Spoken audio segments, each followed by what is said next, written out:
السلام علیکم ورحمۃ اللہ۔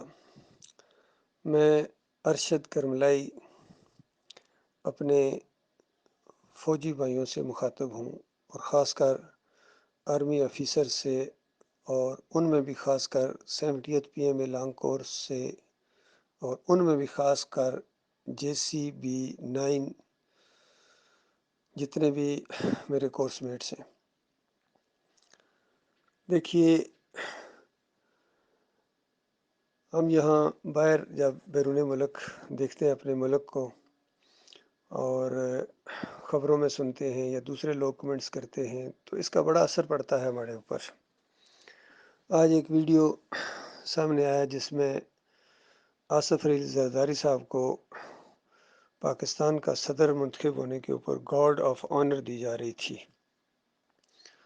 وہ خود بھی گھبرائے ہوئے تھے، کنفیوز سے لگ رہے تھے، پتہ نہیں کیوں ڈر رہے تھے، کیا ان کے اوپر فوجیوں کو دیکھ کے ہی پتہ نہیں ان کے اوپر کیا طاری ہو جاتا ہے، ہم لوگوں سے پتہ نہیں کیوں گھبراتے ہیں یہ۔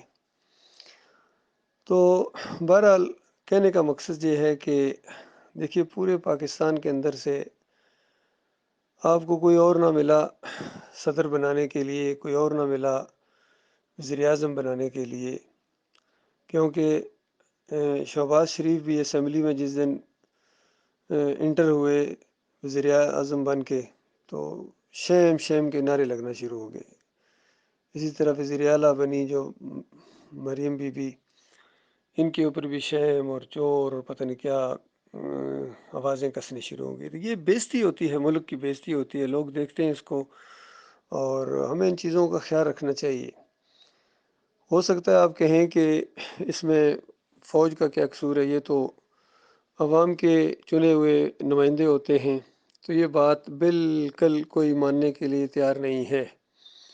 پوری طرح یہ بات ثابت ہے کہ ہمارے فوجی بھائی ہی جس کو چاہتے ہیں، یعنی دنیاوی لحاظ سے اتارتے ہیں، اور جس کو چاہتے ہیں آگے کرتے ہیں، اور کوئی چوں نہیں کر سکتا ہے۔ اس دفعہ جو الیکشن میں جو کچھ ہوا ہے پوری دنیا نے دیکھا ہے، اور بالکل عوام کوئی چوں کرنے کی جرت ہی نہیں رکھتی ہے۔ اور میں یہ نہیں کہہ رہا ہوں کہ آپ نے غلط کیا ہے، جو کچھ کیا ہے، یہ جمہوریت کا یہی علاج ہے کہ اس کے اوپر ہتھوڑا مارا جائے، اس کو بھوٹوں سے کچل دیا جائے، کیونکہ یہ ایک مشرکانہ نظام ہے، یہ ایک جمہوری نظام اسلام کی ضد ہے۔ تو اس کے اندر تو یہ سب کچھ ہوگا بھائی، لیکن اسلام کے اندر یہ سب کچھ نہیں ہوتا ہے۔ بہرحال ہر ایک ذمہ دار ہے، اور اس سے کل اس کی ریت کے بارے میں پوچھا جائے گا۔ 75 سال سے پاکستان میں جو کچھ ہو رہا ہے یا ہوگا آگے جا کے، اس کی پوری طرح جو ذمہ داری، سب سے بڑی ذمہ داری آتی ہے، وہ ہمارے فوجی بھائیوں کے اوپر ہوتی ہے، کیونکہ بڑا ان کو موقع ملا ہے، صدر ایوب صاحب کو، اور اس کے بعد جنرل ضیاء الحق صاحب کو، پھر مشرف صاحب کو، اور سارے جانتے ہیں، عوام بھی جانتی ہے کہ طاقت کون ہوتی ہے اس کے اندر۔ تو ساری ذمہ داری بھی پھر انہی کے اوپر ہے۔ نہ صرف یہ کہ پاکستان میں جو کرپشن ہو رہی ہے، لوٹ کھسوٹ ہو رہی ہے، زیادتیاں ان کے ساتھ ہو رہی ہیں، ظلم ان کے ساتھ بھی ہو رہے ہیں، یا شرک کے ذریعے یا اللہ کو جو گالیاں دے رہے ہیں، کفر و شرک جو ہو رہا ہے ہمارے ملک کے اندر، اس سب کے محافظ آپ ہیں، اس سب کے ذمہ دار آپ ہیں۔ بالکل یہ کان کی ساری کھڑکیاں کھول کے میرے بھائی سنیں، آپ بچ نہیں سکتے، یاد رکھیے، الا یہ کہ آپ لوگ بھی سچی توبہ کریں، اللہ سے معافی مانگیں، اور اللہ سے ڈر جائیں، اور اللہ کا دین قرآن اس کا یہاں نافذ ہو، اور اس کے نیچے سرنڈر کریں۔ باقی یہ چند دن پہلے کسی نے کہا تھا کہ پہلے آئین پھر اسلام، دیکھیے کیسی کیسی باتیں۔ اور اپنے آصف علی زرداری صاحب کی جو اہلیہ تھیں، انہوں نے ایک دفعہ اذان کے اوپر بھی کچھ کہا تھا، اور ہاتھ کاٹنے کے اوپر کہا کہ یہ ظالمانہ سزائیں ہیں۔ تو آپ غور کیجئے، جو کچھ یہ کہہ رہے ہیں، کیا یہ اسلام ہے؟ سونے کے دروازے انہوں نے لگائے، عوام کو کتنا جھانسے دیے، روٹی کپڑے اور مکان کے، اور کس طرح مشرقی پاکستان علیحدہ ہوا ان کی انا کی وجہ سے۔ کچھ ہمارے فوجی جرنیلوں کا بھی قصور تھا اس کے اندر، لیکن سارے ملوث، اس میں کوئی ایک نہیں ہے کسی ایک کے اوپر صرف ڈال دی جائے، لیکن بڑے بڑے جتنے یہ ادارے ہیں، ہمارے جج صاحبان ہوں، یا ہمارے سیاسی لیڈر ہوں، یا مذہبی لیڈر ہوں، تاکہ یہ سارے ذمہ دار ہیں اس کے، اور یہ کوئی عذر نہیں کر اللہ کے ہاں پیش کر سکیں گے، کیونکہ جو میں چیز دیکھ رہا ہوں قرآن اور حدیث کی روشنی میں، وہ تو بالکل یہی ہے کہ اس قوم کے اندر شرک آ گیا ہے اور پوری طرح یہ شرک میں لت پت ہے۔ اور اللہ تعالیٰ نے موقع ضرور دیا ہے آپ کو، اور سیاسی نعرہ بھی یہی لگایا گیا تھا، سیاسی انداز سے لگایا گیا تھا، مذہبی انداز سے یا دل کی گہرائی سے یا سمجھ کر یہ نعرہ نہیں لگایا گیا تھا کہ پاکستان کا مطلب کیا، لا الہ الا اللہ۔ کیونکہ لا الہ الا اللہ کے اندر تو بڑی طاقت ہے بھائی، کہ اللہ کے علاوہ کوئی معبود نہیں، اللہ کے علاوہ کوئی داتا نہیں، کوئی دستگیر نہیں، کوئی مشکل کشا نہیں، حاجت روا نہیں، غریب نواز نہیں، واسطے وسیلے کے لائق نہیں، نظر و نیاز کے لائق نہیں، پکارنے کے لائق نہیں۔ یہ ساری چیزیں تو لا الہ الا اللہ کے اندر شامل ہیں، کوئی اس کی ذات کا ٹکڑا نہیں۔ اور لا الہ الا اللہ کے اندر یہ شامل ہے کہ کوئی نظام نہیں چلے گا سوائے اسلام کے، یہ جمہوریت نہیں چلے گی، اشتراکیت نہیں چلے گی، اور جتنے نظام پائے جاتے ہیں اس زمین کے اوپر اسلام کے علاوہ، یہ سارے باطل نظام ہیں، سارے مشرکانہ نظام ہیں، شیطانی نظام ہیں، اور جمہوریت یہ تو بدترین شیطانی نظام ہے۔ تو لہٰذا ترس کھاؤ اپنی جانوں کے اوپر۔ میں آپ کا بھائی ہوں، میں کوئی مولوی نہیں ہوں، کوئی پیر نہیں ہوں، کوئی سیاسی لیڈر نہیں ہوں، میں آپ کا بھائی ہوں۔ 7 پنجاب ریجمنٹ کا میں ایک افسر ہوں الحمدللہ۔ وہاں جا کے ساری تحقیق آپ کر سکتے ہیں۔ وہاں بھی میں ان کو یہی بھی بتایا تھا کہ جو پی ٹی پریڈ کے اندر دم دم علی علی نعرہ حیدری لگاتے ہو، یہ نہیں، یہ نعرہ نہیں چلے گا، یہ مشرکانہ نعرہ ہے، اور اس سے اللہ تعالیٰ ناراض ہوتا ہے۔ اگر نعرہ لگانا ہے تو وہ ایک ہی نعرہ ہے اسلام کا، اور وہ بھی جنگوں کے اندر لگایا جاتا ہے، تکبیر ہے۔ اور وہ جو کسی نے کہا کہ ما سوا اللہ کے آگ ہے تکبیر تیری، تو یہ ساری چیزیں ہیں مومنوں کے لیے، مخلص مومنوں کے لیے۔ ہمارے پاس کمانڈو دستے ہیں، ایٹم بم تک ہمارے پاس موجود ہے۔ بتائیے کتنے ہم اور زیادہ بنا سکتے ہیں، میزائل بنا سکتے ہیں، سب کچھ بنا سکتے ہیں۔ بالکل ہمیں نہیں ڈرنا چاہیے ان لوگوں سے، یقین کیجیے، اللہ کے اوپر بھروسہ رکھو۔ اور کیا آپ کو یقین نہیں ہے کہ مرنے کے بعد جنت ملے گی مخلص مومنوں کو؟ تو پہلے ایمان خالص کیا جائے۔ اگر ایمان خالص کیے بغیر آپ کی موت آ گئی، جتنے مرتے جا رہے ہیں، کہاں کتنے سنتے ہیں، کتنی قربانیاں دی ہیں مختلف موقعوں کے اوپر، تو وہاں تو فیصلہ عقیدے کے اوپر ہونا ہے۔ وہاں فیصلہ قوم پرستی یا ملک پرستی کے اوپر تھوڑا ہی ہونا ہے، یا فردی کے اوپر تھوڑا ہی ہونا ہے، یا رینک کے اوپر تھوڑا ہی ہونا ہے۔ وہاں تو پہلا سوال کیا جائے گا، من ربک، تمہارا الہ کون تھا، تمہارا معبود کون تھا؟ تو جس نے آج شرک اختیار کیا وہ تو اس سوال کا جواب نہیں دے سکے گا، وہیں ڈیر ہو جائے گا، کلین بولڈ ہو جائے گا۔ پیچھے والے چاہے جتنی مرضی اس کی قبروں کے اوپر چادروں چڑھاتے رہیں، پھول چڑھاتے جائیں۔ بتائیے، یہ میں کئی دفعہ خبروں میں دیکھتا ہوں جس طرح قبروں کے اوپر ہمارے فوجی بھائی بھی وہ پھول چڑھا رہے ہوتے ہیں۔ حتیٰ کہ میں نے تو یہ دیکھا ہے، وہ دیوالی کی مٹھائی وہاں بارڈرز کے اوپر ایکسچینج ہو رہی ہوتی ہے، ہندوؤں کی مٹھائی یہ کھاتے ہیں اور یہ اپنی مٹھائی ادھر بھیجتے ہیں۔ تو یہ بتاؤ، سب کچھ لکھا جا رہا ہے۔ تو یہ اس شرک کے اوپر جو مرے گا کہاں جائے گا؟ جو مرے گا آگ میں، جو مرا ہے آگ میں، اور جو مرتا ہے آگ میں۔ بالکل یہ قرآن اور صحیح حدیث کا آخری فیصلہ میں آپ کو بتا دوں۔ اس لیے اتنا بڑا رسک نہ لو، ورنہ دنیا کی ذلت بھی بڑھتی جا رہی ہے، اور آخرت کی جو ذلت ہے وہ تو یقینی ہے، اس سے بھی زیادہ یقینی ہے، جو آپ اپنی آنکھوں سے دیکھ رہے ہو آج۔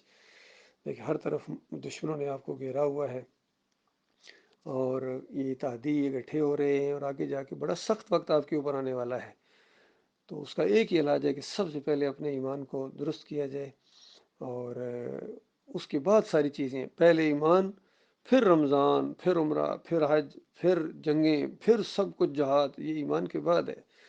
تو لہٰذا اگر ان یہودیوں کے اوپر، عیسائیوں کے اوپر غلبہ چاہتے ہو، ہندوؤں کے اوپر، سکھوں کے اوپر، چائنیز کے اوپر، رشینز کے اوپر، ان میں سے یاد رکھنا کوئی بھی آپ کا خیر خواہ نہیں ہے، کوئی بھی آپ کا دوست نہیں ہے۔ تھوڑے سے چند سکے دے کے، ڈالر دے کے آپ کو خوش کر دیتے ہیں کہ ہم آپس میں دوست ہیں، دوست نہیں ہیں۔ ہاں، جس طرح اللہ تعالیٰ نے کہا تھا کہ یہ تمہارے کبھی دوست نہیں ہو سکتے جب تک ان کا دین نہ اختیار کرو۔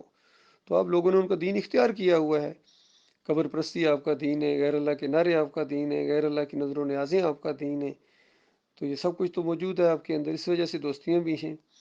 لیکن جب آپ اللہ کا نام لیں گے، وہ دین اختیار کریں گے جو آخری نبی محمد صلی اللہ علیہ وآلہ وسلم نے پیش کیا، تمام انبیاء کی سنت یہی ہے دین اسلام، اور صحابہ اکرام نے جس انداز سے اس کو اپنایا، کس طرح کھلبلی مچی ہے مکہ کے اندر، اور نجاشی تک یہ دعوت جب پہنچی تو اس کے دربار کے اندر بھی ہلچل مچی، لیکن تاریخ میں آتا ہے کہ وہ کسی سے نہیں ڈرا۔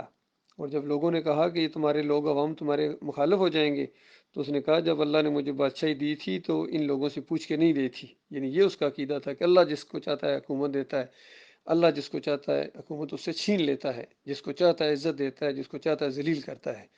یہ بالکل حقیقی عقیدہ ہے، وہ نہیں ڈرا کسی نے، کس طرح اللہ نے اس کو قائم رکھا۔ اسی طرح آپ کو جو اگر آپ حکومت دی ہے، اللہ تعالیٰ نے کسی کو جج بنایا، کسی کو جرنیل بنایا، کسی کو اور لیڈر بنایا، کوئی پولیس کا افسر ہے، یہ چیزیں اللہ نے دی ہیں۔ وہ جب چاہے گا چھین لے گا، پھر آپ کی کوئی ویلیو نہیں ہوگی اور موقع آپ ضائع کر دیں گے۔ اس موقع سے فائدہ اٹھاؤ، کیونکہ اگر آپ نے ایمان عقیدے کی طرف رجوع نہ کیا، یہ بات نہ مانی پوری دل کی گہرائی کے ساتھ، اور شرک اور کفر کا رد نہ کیا، تو بڑی مشکل میں پڑ جاؤ گے، یقین کرو۔ میری دعا ہے اللہ تعالیٰ آپ کو صحیح دین کی سمجھ عطا فرمائے، اور یہ جو فرقے ہیں، کوئی بریلوی ہے، کوئی دیوبندی ہے، کوئی اہل حدیث ہے، کوئی سلفی ہے، یہی سارے مسلک ہیں جو ہماری فوج کے اندر بھی ہیں، انہی کے یہی مسلک ہیں۔ جب اپنے اپنے علاقوں میں جاتے ہیں، ہمارے فوجی جوان جاتے ہیں یا آفیسرز جاتے ہیں، چھٹیاں جاتی ہیں، انہی لوگوں کے پیچھے نمازیں پڑھتے ہیں، درباروں پر چادریں چڑھاتے ہیں، عرس اور میلے کرتے ہیں۔